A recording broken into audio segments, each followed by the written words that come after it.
আল্লাহ রাব্বুল আলামিন বলেছেন মাসালুল লাযিনা ইত্তাখাযু মিন দুনিল্লাহি আউলিয়া। আল্লাহ রাব্বুল আলামিন বলেছেন পৃথিবীর মধ্যে জালেম শাসক থাকে, পৃথিবীর মধ্যে ক্ষমতাশালী জালেম থাকে।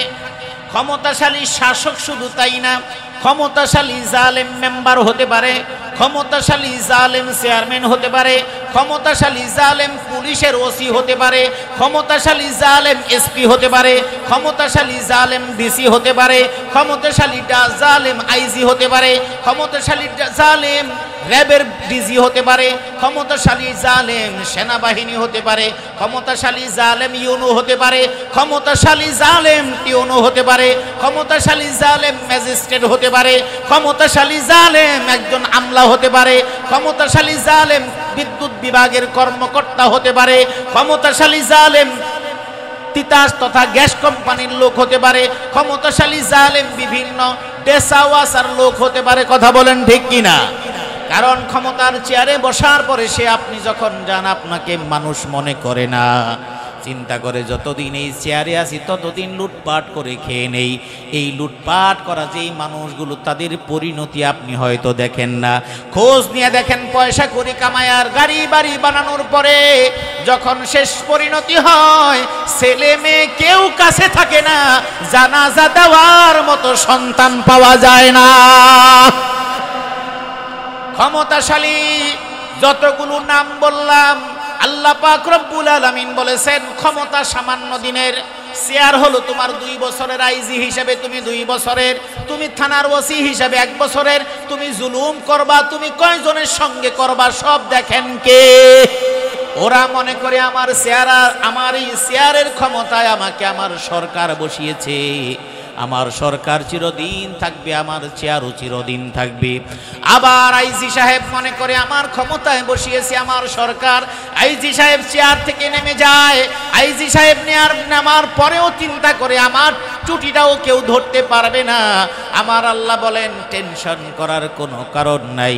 আল্লাহ ছাড়া অন্য কাউকে যখন ক্ষমতার মালিক কিংবা ছায়া দেওয়ার মালিক মনে করে, আল্লাহ বলেন এই সব কল্পনা হলো মাকড়সার জালের মতো।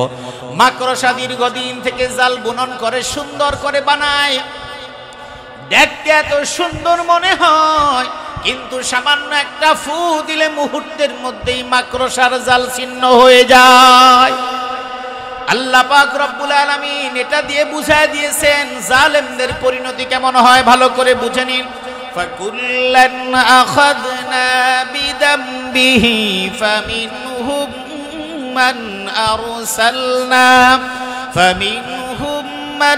আরসালনা আলাইহি হাসিবা ওয়া মিনহুম মান আখাযাতুহুস সাইহাতু ومنهم من خسفنا به الأرض ومنهم من أغرقنا وما كان الله ليظلمهم ولكن كانوا أنفسهم يظلمون الله أكبر। আল্লাহ রাব্বুল আলামিন বলেন শুনে নাও, পৃথিবীর মধ্যে ক্ষমতাশীল যে যে চেয়ারের পাওয়ার দেখাক না কেন কোনো চেয়ারই পার্মানেন্ট না। এই কথা বলেছেন কে? এই চেয়ার দেন কে? ক্ষমতা দেন কে? ক্ষমতার মালিক কে? জনগণ কখনোই ক্ষমতার মালিক না, কারণ জনগণের ক্ষমতা দেওয়ার কিংবা নেওয়ার কোনো ক্ষমতাই জনগণের নাই। দুনিয়ার মানুষ মনে করে ওরা মাস্টার মাইন্ড। এই মাস্টার মাইন্ড ফাইন্ড কিছুই না। আমাদেরকে আল্লাহ রাব্বুল আলামিন কাজ দিয়েছেন, আমরা করেছি। আসলে সমস্ত পরিকল্পনা, সমস্ত মাস্টার মাইন্ডের বড় মাস্টার মাইন্ড হলেন কে? জমিনের মধ্যে কোনো সিদ্ধান্ত হয় না, আসমানে সিদ্ধান্ত হয়। আসমানে যে সিদ্ধান্ত হয় জমিনবাসী তা কোনোদিন প্রতিরোধ করার ক্ষমতা রাখে না। 50 বছর ক্ষমতায়, 54 বছর ক্ষমতায়, কেউ সরাতে পারে না। আল্লাহ পাক রব্বুল আলামিন মুহূর্তের মধ্যেই সরায় দিতে পারেন। নজির আছে না নাই? এই যুগে আমি বলেছি ওই নমরুদ বললে ওই যুগে যাওয়ার দরকার নেই। আমি একেবারে সত্য করে বলছি, বুঝানোর জন্য নয়। মনে রাখবেন, নমরুদ বারবার ফিরে আসবে। কারণ যখন ইব্রাহিমের মতো দাওয়াতের কথা বলবেন, তখন রাষ্ট্র ক্ষমতায় যারা থাকবে নমরুদের চরিত্র নিয়ে তারা আবির্ভাব ঘটবে। এর কারণ হলো এই দেশের ইসলামপন্থী মানুষদেরকে ফাঁসিতে ঝুলানো। এটা কোনো কারণ না, একমাত্র কারণ হলো আল কোরআন। ইসলামপন্থী মানুষদেরকে ফাঁসিতে ঝুলানোর আর কোনো কারণ নাই। আর নিরপরাধ মানুষকে মিথ্যা মামলা দিয়ে ঘর ছাড়া করার কোনো কারণ নাই। একমাত্র কারণ হলো যখন মনে করেছে আমার ক্ষমতার জন্য তারা হুমকি স্বরূপ, এই হুমকির কারণে সমস্ত মানুষকে নিঃশেষ করার পরিকল্পনা যারা করে তারাই হলো জালেম, তারাই হলো স্বৈরাচার। জালেম কিন্তু বুঝে না সে যে জালেম, বুঝে? জালেম যদি বুঝতো সে জালেম, তাহলে সে তো জুলুম করতো না। ছোট মানুষ যেখানে সেখানে পেশাব করে দেয়, ও যদি বুঝতো এটা করা অন্যায়, তাহলে পেশাব করতো নাকি? একদম ছোট শিশু নাবালক, যে মসজিদ বুঝে না, মাদ্রাসা বুঝে না, পাক না পাক বুঝে না, পেশাব ধরলে বলতে পারে না, পেশাব ধরলে কোথায় পেশাব করতে হবে সেটা যেই বাচ্চাটা বোঝে না, এমন বাচ্চাকে মসজিদে নেওয়ার ব্যাপারে রাসূলুল্লাহ নিষেধ করেছেন। এর কারণ কি? ওই বাচ্চাটা তো মসজিদে পেশাব ধরলেই পেশাব করে দিবে। ওই বাচ্চাটা যদি বুঝতো মসজিদ, তাহলে সে তো পেশাব করতো না। এই জন্য সে শিশু। আর যে জালেম, এই জুলুমটাকে সে মনে করে তার অধিকার, সে মনে করে এটা ন্যায়। কারণ ফাঁসির মঞ্চে যাদেরকে পাঠানো হয়েছে, মিথ্যা মামলা দিয়ে যাদেরকে ফাঁসির মঞ্চে নেওয়া হয়েছে, জালেমরা মনে করেছে আমরা ভালো কাজ করতেছি। আমার আল্লাহ বলেন, তুমি যা করবা, যেই মঞ্চগুলি তৈরি করবা, ঘুরাই আমি তোমাকে ওই মঞ্চে আবার আমি তোমাকে হাজির করব। আল্লাহ পাক রব্বুল আলামিন বলছেন, আপনি মিলিয়ে নেন, ফাকুল্লান আখাযনা বিযামবিহি ফামিনহুম মান আরসালনা আলাইহি হাসিবা। পৃথিবীর মধ্যে যে যতখানি জুলুম করবে, যে যতখানি অপরাধ করবে, এটা আপনার পরিবার, আপনার সমাজ, আপনার রাষ্ট্র, সব জায়গার মধ্যে।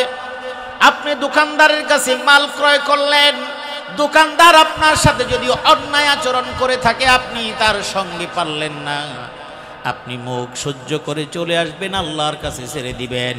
দেখবেন ওই দোকানদারকে আমার আল্লাহ পানিশমেন্ট দিবেন। ওই পানিশমেন্ট থেকে রক্ষা করার ক্ষমতা দোকানদারের বাবারও নাই। আপনাকে দোকানদার ঠকায় দিয়েছে, আপনি তার প্রতিকার করতে পারলেন না, মুখ বুজে চলে আসেন। আমার আল্লাহ বলেন, তুমি জালেমের বিরুদ্ধে দাঁড়াও। যখন তুমি পারবে না, তুমি আল্লাহর কাছে ছেড়ে দাও। কারণ আমি জালেমের বিপক্ষে থাকি, মাজলুমের পক্ষে থাকি। আর মাজলুম যখন নিঃশ্বাস ফেলে, মাজলুমের যখন চোখের পানি পড়ে, আমি আল্লাহ মাজলুমের চোখের পানি কখনো বৃথা যেতে দেই না। আল্লাহ নবী বলেছেন বুখারীর হাদিস, ইন্নাল্লাহা লা ইউমলিউ লিয-যালিম হাত্তা ইযা আখাযাতুহু লাম ইউফলিতুহু। জালেমদেরকে, ক্ষমতাধর স্বৈর শাসকদেরকে আল্লাহ পাক রব্বুল আলামিন সুযোগ দেন, ছাড় দেন, কিন্তু ছেড়ে দেন না। 2 বছর দেন, 5 বছর দেন, 10 বছর দেন, 16 বছর দেন, 17 বছর দেন। বারবার মনে করে আমার উপরে ক্ষমতা নেওয়ার কেউ নাই। আবার বলে আমার এই চেয়ারে বসার মতো ক্ষমতা আছে কার? বলে কি বলে না? এমন কথা শুনেন নাই? শুনেন নাই? আমার দৃষ্টিতে মনে হয় আমার এই চেয়ারে বসার মতো আমি ছাড়া কেউ নাই। আমার আল্লাহ বলেন, আমি তো তোমারে বসাইছি, যদি উল্টা পাল্টা করো কিক মেরে ফেলে দিব। তোমার জায়গায় আরেকজনকে রিপ্লেস করার মতো লোকের অভাব নাই। আল্লাহ বলে দিলেন, কুলিল্লাহুম্মা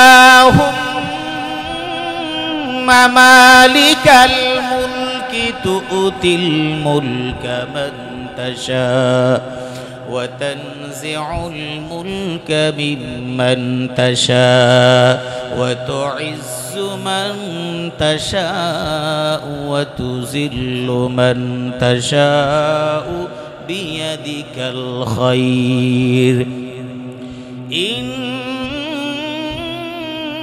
إنك على كل شيء قدير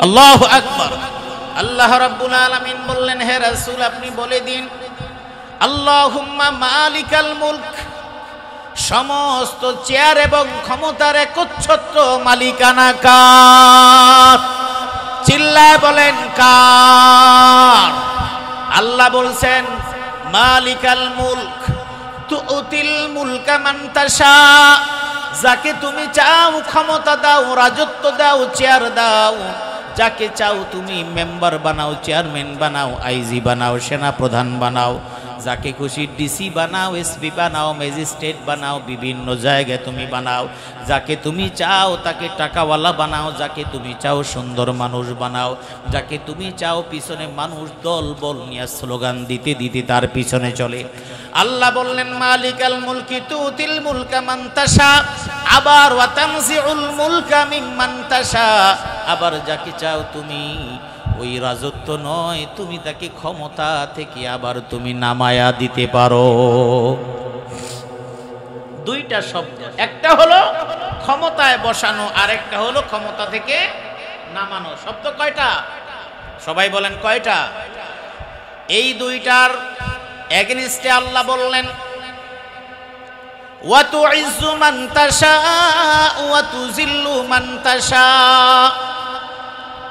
ক্ষমতা দেওয়ার পরে আল্লাহ রব্বুল আলামিন তোমাকে সম্মানিত করতে পারেন কি পারেন না সম্মানিত করেন ক্ষমতা পাওয়ার পর যদি ক্ষমতার ব্যবহার তুমি সুন্দর করো ক্ষমতা থেকে যাওয়ার সময় তোমাকে ফুলের মালা দিয়ে মানুষ তোমাকে বিদায় দিবে চোখের পানি ফেলতে ফেলতে তোমার থেকে বিদায় নেবে ঠিক কি না বিভিন্ন স্কুলের হেডমাস্টার বিভিন্ন জায়গার বিভিন্ন পদমর্যাদার এমনও আছে বিভিন্ন থানার ওসিও এমন হয়েছে সবাই যে লাঠিয়াল তা তো না ভালো মানুষও তো আছে দেখেন তো আজকে এই কথাগুলি বলতে পারতেছি 5 মাস আগে এই কথা বলার চিন্তা করা যাইতো এতক্ষণে আমার পাঞ্জাবি তো একটাও গায়ে থাকতো না মাইক সামনে থাকতো না আপনারা একটাও থাকতে পারতেন না কথা বলেন ঠিক কিনা এরপরে যদি মানুষ বলে আমরা তো কিছু করি নাই তার মানে জালেম বুঝে না কোনটা জুলুম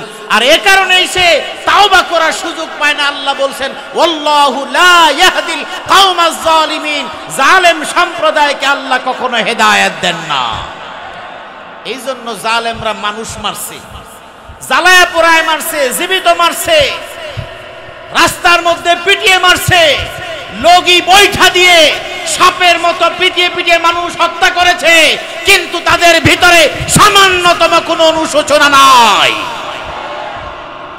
ছাত্রদেরকে জীবন্ত মেরেছে এই রায়েরবাগ এলাকার মানুষ সবচাইতে জ্বলন্ত প্রমাণ ঢাকার মধ্যে সবচাইতে নির্যাতিত জনপদের নাম সেটা হলো রায়েরবাগ এবং যাত্রাবাড়ি এলাকা এই জনপদের মানুষ রাতের বেলা ঘুমাতে পারে নাই এই জনপদের মানুষ ঘরের মধ্যে এই এলাকার মানুষ কিছু নরপিশাচ তারা দেখিয়ে দেখিয়ে লোকদেরকে ঘর থেকে বের করে পুলিশের হাতে তুলে দিয়েছে আর এই পুলিশ রাষ্ট্রীয় লাঠিয়াল বাহিনী হিসেবে মানুষদেরকে নির্মমভাবে হত্যা করেছে জাতীয় বিচার এবং এর প্রতিশোধ এর পাওনা পরিপূর্ণভাবে বুঝিয়ে এখনো দেয় নাই যদি সংশোধিত না হয় আল্লাহ এর পরিপূর্ণ বিচার দুনিয়ার জমিনে যেমন করবেন আখিরাতেরটা তো আছেই তাতে কোনো রকমের কোনো সন্দেহ নাই কারণ ক্ষমতা চিরদিন কারো থাকে এটা বুঝতে হবে আপনি পুলিশের চেয়ারে আছেন এই চেয়ারটা রাষ্ট্রীয় চেয়ার আমানত আপনি যেই দায়িত্বে আছেন সরকারি দায়িত্ব এটা মানুষ বুঝে না বিদ্যুৎ অফিসে গেলে মনে করো ওর চাইতে বড় বড় বিশাল বড় ক্ষমতাধর কেউ নাই অথচ আপনার দেয়া টাকা আপনার দেয়া রাজস্ব আপনার দেয়া ট্যাক্স এটার মাধ্যমে রাষ্ট্রের কর্মচারী আপনার চাকর ও মানুষ গিয়ে যদি তার সামনে দাঁড়ায় ও পালাবার রাস্তা পাবে না। যেটা এই দেশের মানুষ দেখেছে, বহু পদাধিকারী বহু চেয়ারওয়ালা পালিয়েছে আজও পর্যন্ত এই দেশের জমিনে ফিরার সাহস করে নাই। আল্লাহ সে কথাই বলছেন, ফাকুল্লানা খাজনা বিজামবিহি ফামিনহুম মান আরসালনা আলাইহি হাসিবা ওয়া মিনহুম মান আখাযাতহু সাইহা ওয়া মিনহুম মান খাসাফনা বিহিল আরদ। আল্লাহ বলছেন পাপের পরিমাণ যা হবে, জুলুমের পরিমাণ যা হবে, অন্যায়ের পরিমাণ যা হবে, তাদেরকে সেই পরিমাণে শাস্তি এবং পাকড়াও করেন কে? যুগে যুগে যারা জুলুম করেছে তাদেরকে পাকড়াও করেছেন কে? নমরুদের কাহিনী, ফেরাউনের কাহিনী শুধু আপনাকে কানসুখ করার জন্য আল্লাহ দেয় নাই। আল্লাহ বুঝিয়েছেন নমরুদ কিন্তু একটাই না, প্রত্যেক যুগে যুগে নমরুদের জন্ম হয় কি হয় না। কারণ নমরুদের পরিচয় তখনই পাবেন যখন আপনি ইব্রাহিমের ভূমিকায় দাঁড়িয়ে যাবেন। ইব্রাহিম আলাইহিস সালামের ভূমিকা কি? ইব্রাহিম আলাইহিস সালাম কারো সাথে শত্রুতা করেন নাই, জমি জমা নিয়ে বিরোধ করেন নাই। ইব্রাহিম আলাইহিস সালাম শুধুমাত্র বলেছেন এক আল্লাহকে মানো। ক্বালা আফাতা'বুদুনা মিন দুনিল্লাহি মা লা ইয়ানফাউকুম শাইআন। তোমরা এমন একটা মূর্তির ইবাদত করো যে তোমাদের কোনো উপকার করতে পারে না, যে তোমাদের কোনো ক্ষতিও করতে পারে না। উফিল্লাকুম, তোমাদের জন্য আফসোস। তার মানে হলো তোমরা নিজেরাই বানাও, নিজেরাই আবার সেজদা দাও। কোন কাহিনী বলছি না, শুধু বুঝানোর জন্য বলছি। ইব্রাহিম আলাইহিস সালাম বললেন আমি তো এক আল্লাহকে মানি। সবাই বলল সেটা আবার কেমন?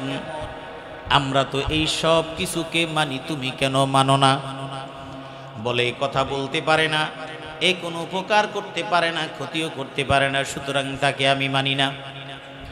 অথচ বাবাই কিন্তু ওই নাফরমানের রাষ্ট্রের কর্মচারী, সেও নিজেকে রব বলে, সেও বলে আমাকে তুমি সকল ক্ষমতার মালিক মনে করবা।